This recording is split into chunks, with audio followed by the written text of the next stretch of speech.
Ay sus, thank you. Uminit at nailatag din ng ayos ang kupra. Na ilang araw naga. Nung Huwebes pa daw. Huwebes na ngayon. 1 linggo na mahigit.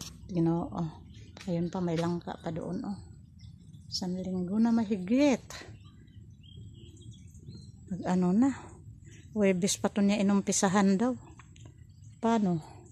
Hindi naganda tama yung kanyang ang daming panggatong, wala namang gagatungan, makabiling baka, maglitson ako ng baka. Uy, ang aking nilutong ulam pala ng aso, nakalimutan ko na. Pero nakulo na to kanina ayos na to. Aray po, init pala, mainit. Ayan.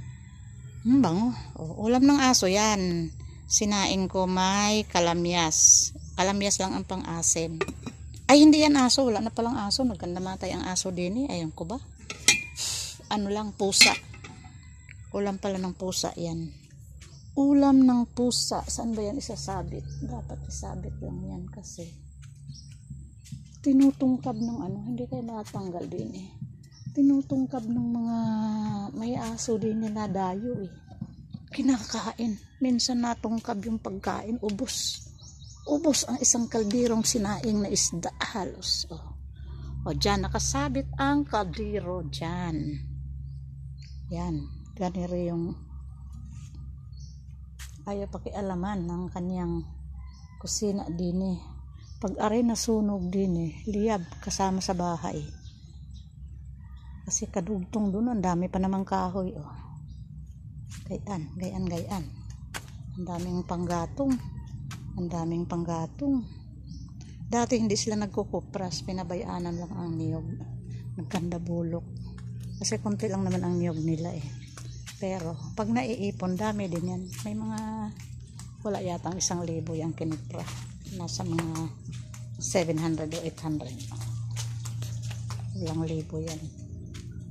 Hindi abot ng 1,000 yata yan. Kapiraso. Ang init. Kailangan itihaya ko yung iba. Bye-bye muna sa aking vlogs.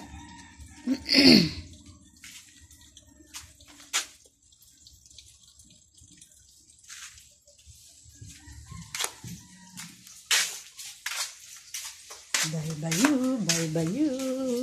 Ay, nakain pala ako ng papaya.